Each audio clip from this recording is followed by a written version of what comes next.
मैं आपको ईमानदारी से कह रहा हूं, अगर आपने 365 दिन में अगर 250 के ऊपर दिन भी इसको फॉलो कर लिया, आपका सिलेक्शन कोई नहीं रोक सकता। अपने अनुभव के साथ कह रहा हूं, क्योंकि अनुभव बहुत महत्वपूर्ण चीज है। प्यारे बच्चों, अनुभव से सीखना चाहिए। जो ठोकर हमने खाई या हमारे बच्चे जो पढ़ाए उन्होंने खाई, जो हम सीख चुके हैं कि ठोकर खाने से बच्चा असफल होता है, वो आपको नहीं खानी है। रूटीन फिक्स होना चाहिए, डिसिप्लिन लाइफ होनी चाहिए। सफलता की सबसे पहली सीढ़ी है डिसिप्लिन, फिर सेकंड सीढ़ी है मोटिवेशन। ओके, डिसिप्लिन और मोटिवेशन अगर आ गया तो कोई भी लक्ष्य बड़ा नहीं होता, इसमें कोई शक वाली बात नहीं है। खैर, 9:30 से लेकर 11 बजे तक आप 1.5 घंटे फिजिक्स की लर्निंग करिए। अगर आपको लगता है तो आप उसको करिए। अगर आपको 11 से लेकर 11:30 तक की बात है तो ब्रेक ले लीजिए। बायोलॉजी की लर्निंग करिए, लंच प्लस फैमिली टाइम करिए। ये पूरी पीपीटी मैं पूरे में डिटेल पे इसलिए नहीं जा रहा हूं कि टाइम खराब नहीं करना चाहता हूं वीडियो में।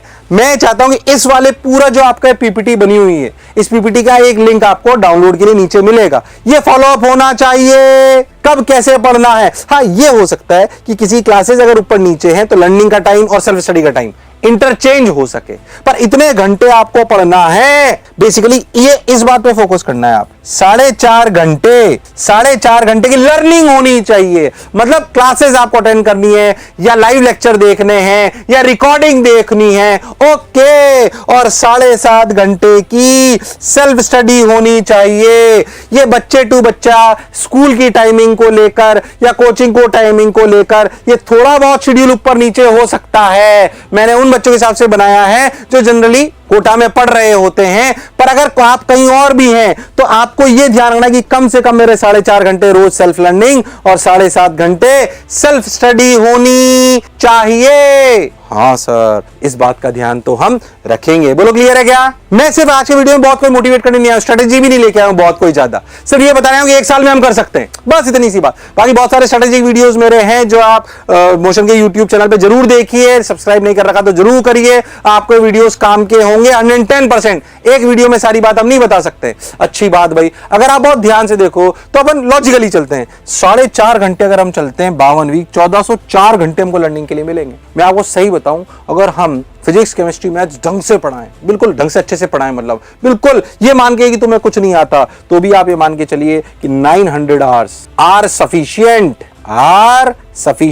ओके सर, बात तो सर आपकी सही है, आर सफिशिएंट। तो भाई सर और बाकी टाइम कहां रखे? उसमें आप रिवीजन कर सकते हो, उसमें आप बोर्ड्स पढ़ सकते हो, सब कुछ आप कर सकते हो। सही बताऊं तो लर्निंग बस आप बैलेंस होने चाहिए। स्कूल जा रहे हो तो भी मैनेज कर सकते हो। 900 आवर्स में बहुत अच्छे से 300 घंटे में आपकी 11 12 बहुत अच्छे से खत्म कराई जा सकती है बिना किसी टेंशन के। अरे हाँ सर, बात तो सर आपकी सही है।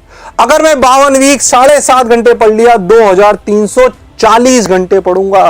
ओ हो, सोच के देखो कि अगर इस 2340 में से तुमने 1500 घंटे 1500 आवर्स अगर क्वेश्चंस कर लिए, क्या कर लिए? Questions. Oh my God, questions कर लिए। सोचो, बाकी हो सकता है कि आप अपने 1840 घंटे रिवीजन करो, सवालों का रिवीजन करो, कुछ भी करो। मैं देख रहा हूं 1500 घंटे अगर आपने क्या कर लिए? क्वेश्चंस। तो सोचिए, with the speed of 20 questions per hour, सोच के देखो तुम 30,000 सवाल कर लोगे नए, और रिवीजन का टाइम भी बचेगा।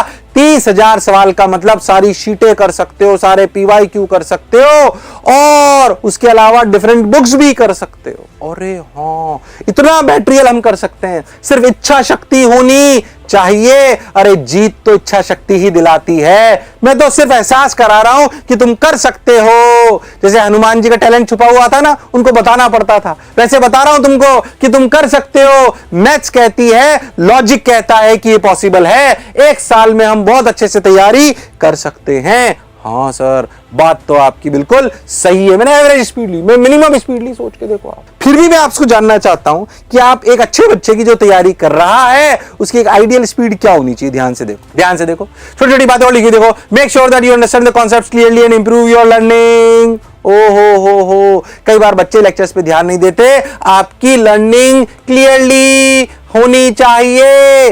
कॉन्सेप्ट समझ नहीं आए, दोबारा पढ़िए, टीचर से डाउट पूछिए, ऐप पे लेक्चर देखिए, स्पीड में देखिए, पर कॉन्सेप्ट क्लियर होने चाहिए। Follow the schedule strictly. ये तो सबसे इंपॉर्टेंट बात है। इस पे मैंने और भी लेक्चर्स बनाए होंगे। बनाइए भाई साहब, हैबिट छूट गई पढ़ने की तो वैसे भी कुछ नहीं हो सकता। आपकी हैबिट होनी चाहिए पढ़ने की। और देखो भाई, your speed will increase as you practice.